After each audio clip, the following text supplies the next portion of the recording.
आगे बढ़ेंगे और इधर बात करेंगे भारत का ऑपरेशन सिंदूर, पाकिस्तान और पीओके में एयर स्ट्राइक, भारतीय सेना की प्रेस ब्रीफिंग। देखिए सीधी तस्वीर।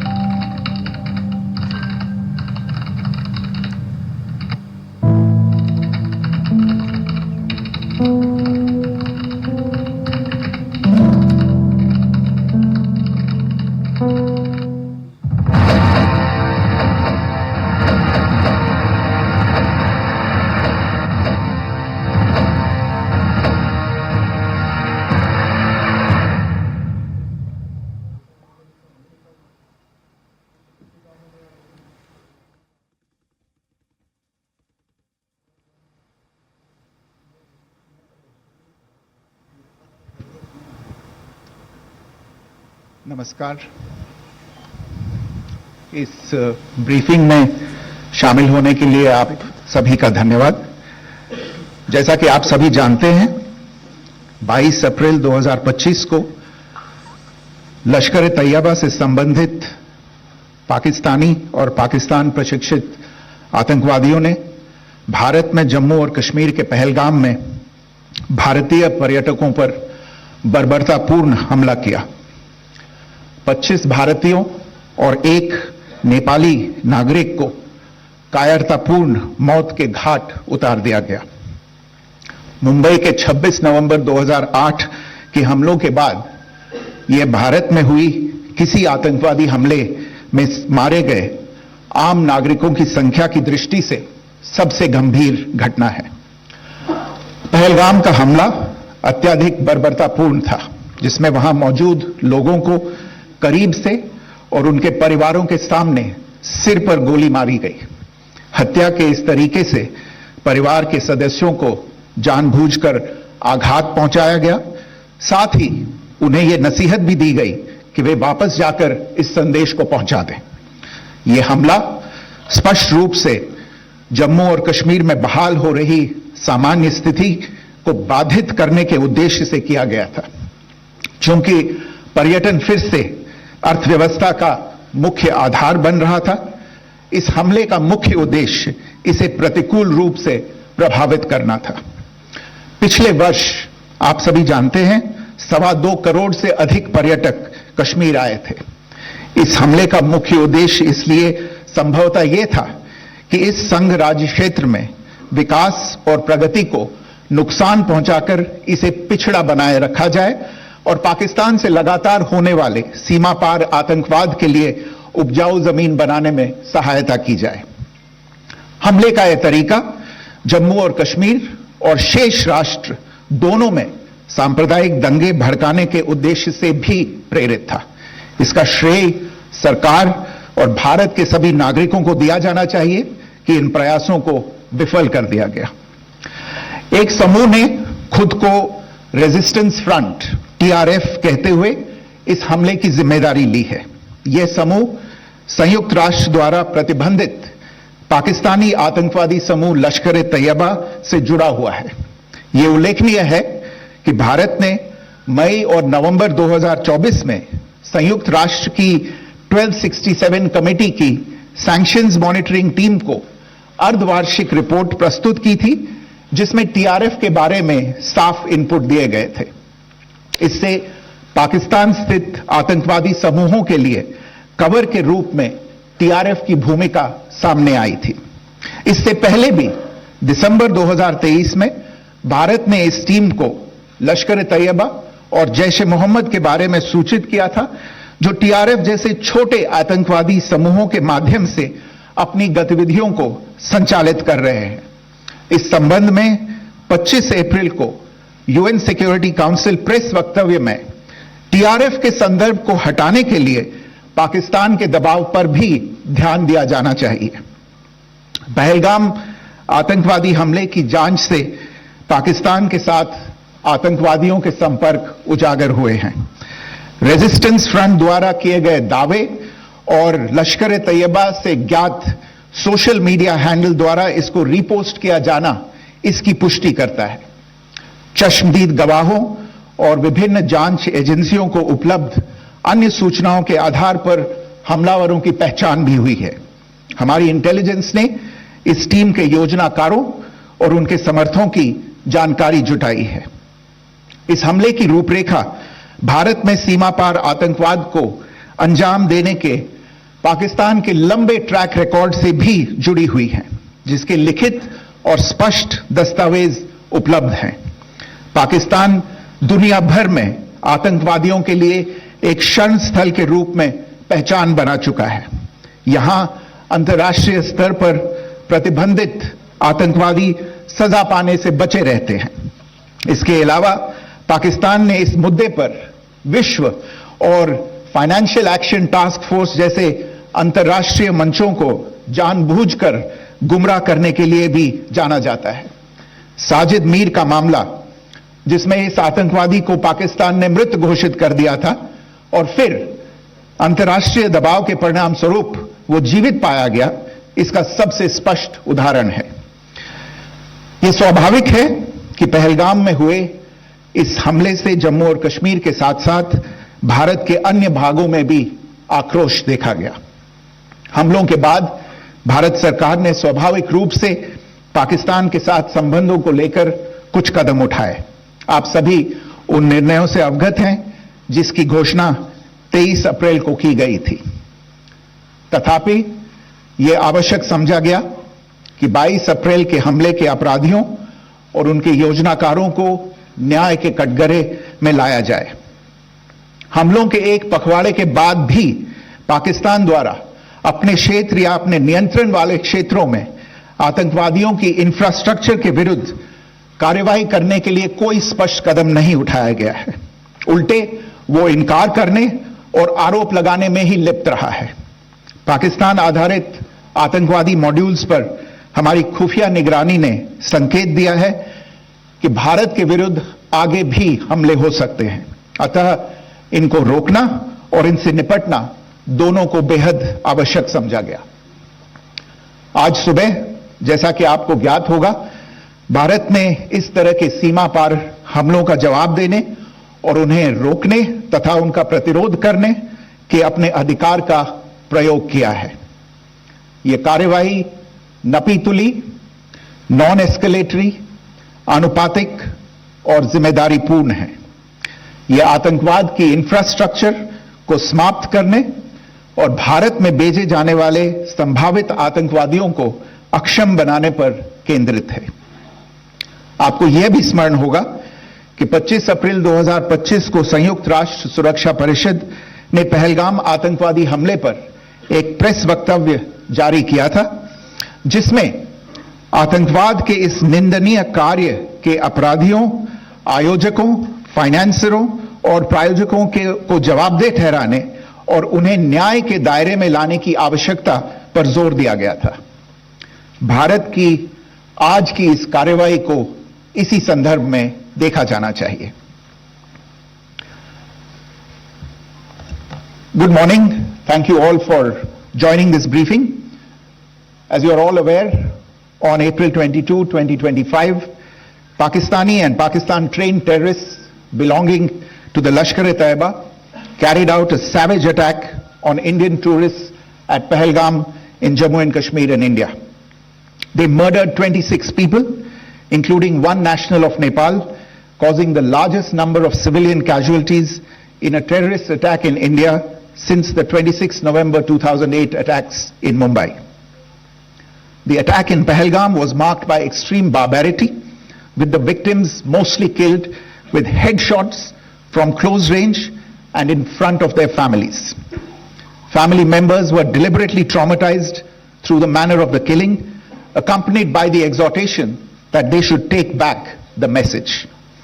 The attack was clearly driven by the objective of undermining the normalcy returning to Jammu and Kashmir. In particular, it was designed to impact the mainstay of the economy, tourism, with a record 23 million tourists visiting the valley last year. The calculation presumably was that harming growth and development in the Union Territory would help keep it backward and create fertile ground for continued cross-border terrorism from Pakistan.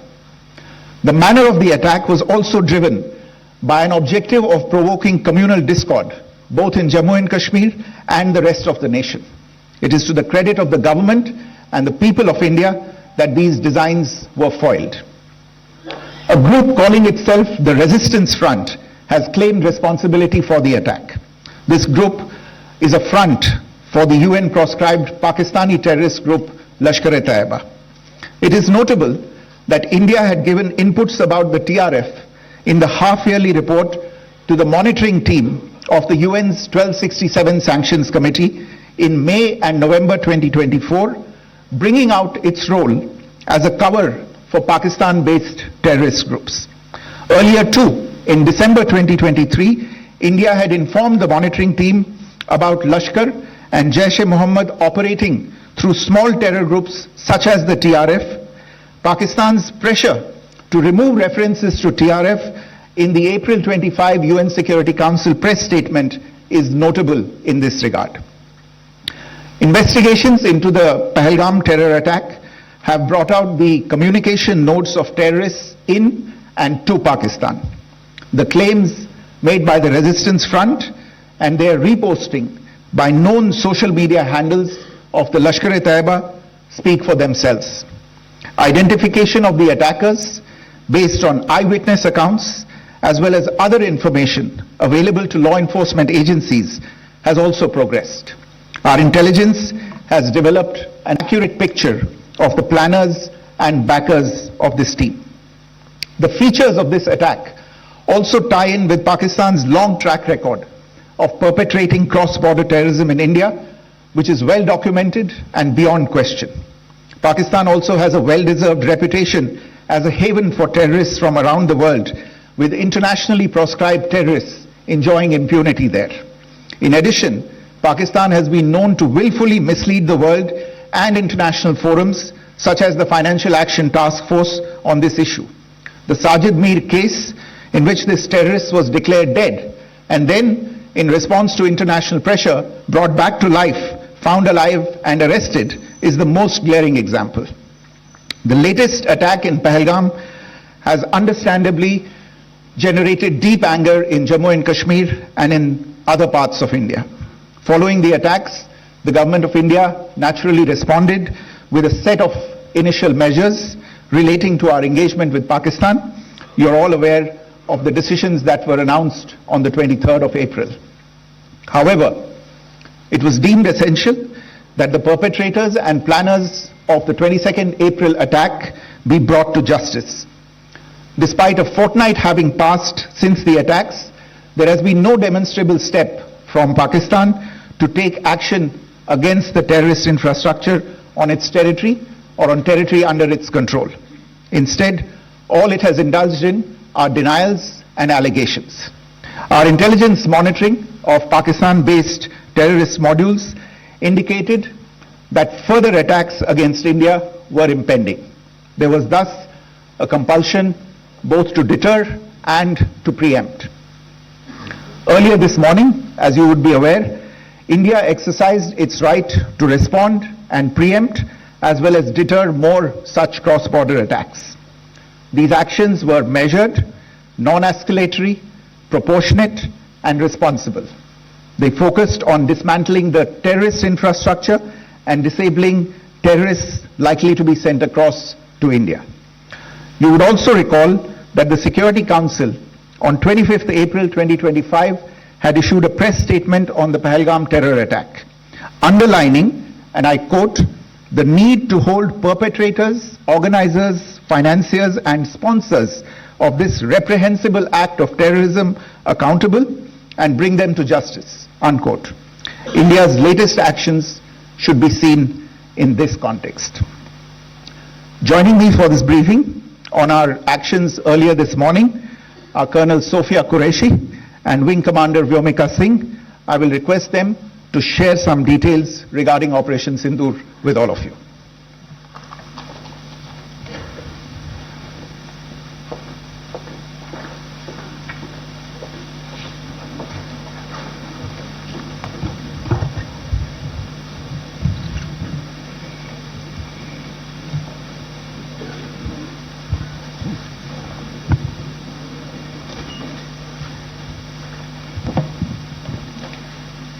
सुप्रभात देवियों और सज्जनों, मैं colonel Sophia Qureshi और मेरे साथ wing commander Vyomika Singh आज आपको 6 से 7 मई 2025 की रात 1:05 से 1:30 बजे के बीच भारतीय सशस्त्र बलों द्वारा अंजाम दिए गए ऑपरेशन सिंदूर के बारे में जानकारी देंगे। ऑपरेशन सिंदूर 22 अप्रैल को पहलगाम में हुए विभत्स आतंकवादी हमले के शिकार मासूम नागरिकों व उनके परिवारों को न्याय देने के लिए लॉन्च किया गया था। इस कार्रवाई में 9 टेररिस्ट कैंप्स को टारगेट किया गया और पूरी तरह से इसे बर्बाद किया गया। पाकिस्तान में पिछले 3 दशकों से टेरर इंफ्रास्ट्रक्चर का निर्माण हो रहा है। इसमें recruitment, indoctrination centres, training areas व लॉन्च पैड शामिल थे, जो पाकिस्तान और पाक अधिकृत जम्मू कश्मीर POJK दोनों में फैले हैं। Operation Sindoor was launched by Indian Armed Forces to deliver justice to the victims of Pahalgam terror attack and their families. 9 terrorist camps were targeted and successfully destroyed. Over the last 3 decades, Pakistan has systematically built terror infrastructure. It is a complex web of recruitment and indoctrination centers, training areas for initial and refresher courses, and launch pads for handlers. These camps are located both in Pakistan as well as Pakistan occupied Jammu and Kashmir areas. Some of the well-known training camps are located, as you can see on the screen. They are distributed from Savai Nala in the north, counting to approximately 21, ending at Bhagalpur to the south. इन लक्ष्यों का चयन विश्वसनीय intelligence सूचनाओं के आधार पर हुआ ताकि आतंक गतिविधियों की रीढ़ तोड़ी जा सके, और यह खास ध्यान दिया गया कि निर्दोष नागरिकों और सिविलियन इंस्टॉलेशन को नुकसान न पहुंचे। The selection of these targets for Operation Sindoor was based on credible intelligence inputs and role of these facilities in perpetrating the terror activities. The locations were so selected to avoid damage to civilian infrastructures and loss of any civilian lives. This was done with due diligence, and the camps selected for targeting and their engagement will now be shown to you one by one. POJK के targets मैं आपको बताना चाहूंगी। सबसे पहले सवाई नाला camp Muzaffarabad, जो कि POJK के लाइन ऑफ कंट्रोल से 30 किलोमीटर दूर है। यह एक लश्कर तोयबा का ट्रेनिंग सेंटर था। 20 अक्टूबर 2024 सोनमर्ग, 24 अक्टूबर 24 गुलमर्ग, 22 अप्रैल 2025 पहलगाम, इन हमलों के आतंकियों ने यहीं से प्रशिक्षण लिया था। सैयदना बिलाल कैंप मुजफ्फराबाद, यह एक जैश ए मोहम्मद का स्टेजिंग एरिया है। यह हथियार, विस्फोटक और जंगल सर्वाइवल ट्रेनिंग का केंद्र भी था। गुलपुर कैंप कोटली,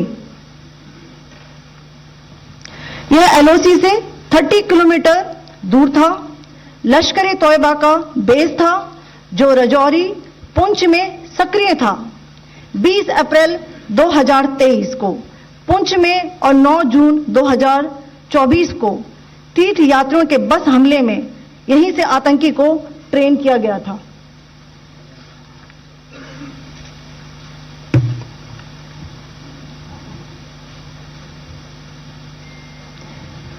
बरनाला कैंप भिंबर, यह LOC से 9 किलोमीटर दूर है। यहां पर हथियार, हैंडलिंग, IED व जंगल सर्वाइवल का प्रशिक्षण केंद्र था। अब्बास कैंप कोटली,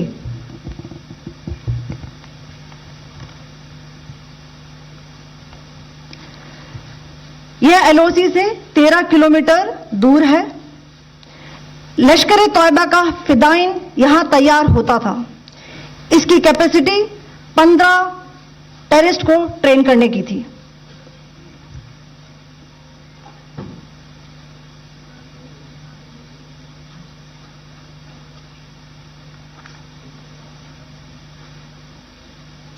अब मैं पाकिस्तान के अंदर के टारगेट से अवगत कराना चाहूंगी।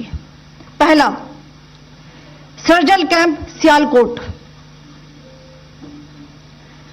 यह अंतर्राष्ट्रीय सीमा से 6 किलोमीटर की दूरी पर है, साबा कठवा के सामने।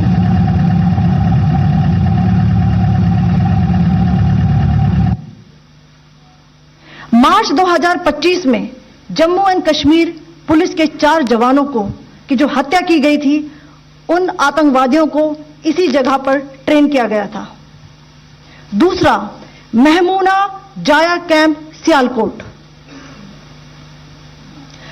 यह 18 से 12 किलोमीटर आईबी से दूर था।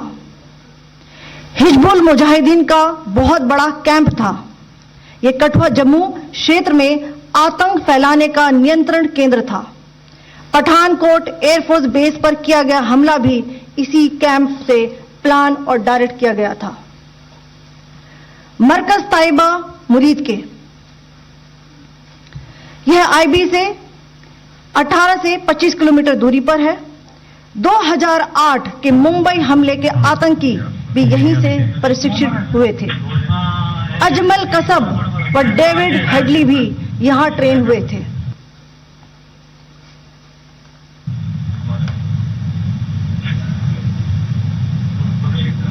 आगे दूसरा है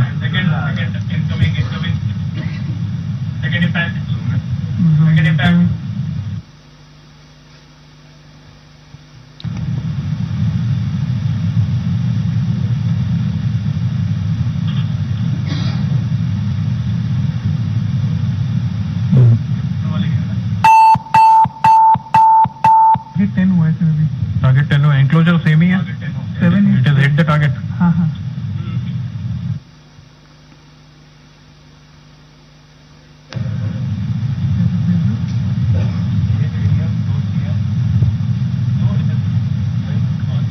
हो गया सर, इम्पैक्ट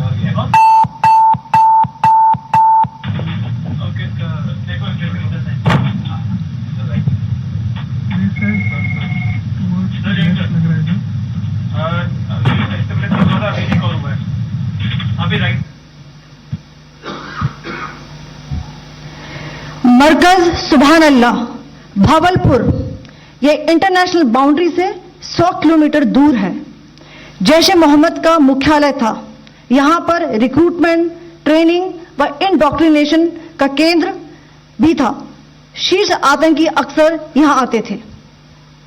मैं आप सबको बताना चाहती हूं कि किसी भी सैन्य ठिकाने का निशाना नहीं बनाया गया और अभी तक किसी तरह की नागरिक क्षति की रिपोर्ट नहीं है। धन्यवाद। जय Hind. The strike on the terror camps were undertaken through precision capability, as shown to you. A niche technology weapons with careful selection of warheads was ensured so that there will be no collateral damage. The point of impact in each of the target was a specific building or a group of buildings.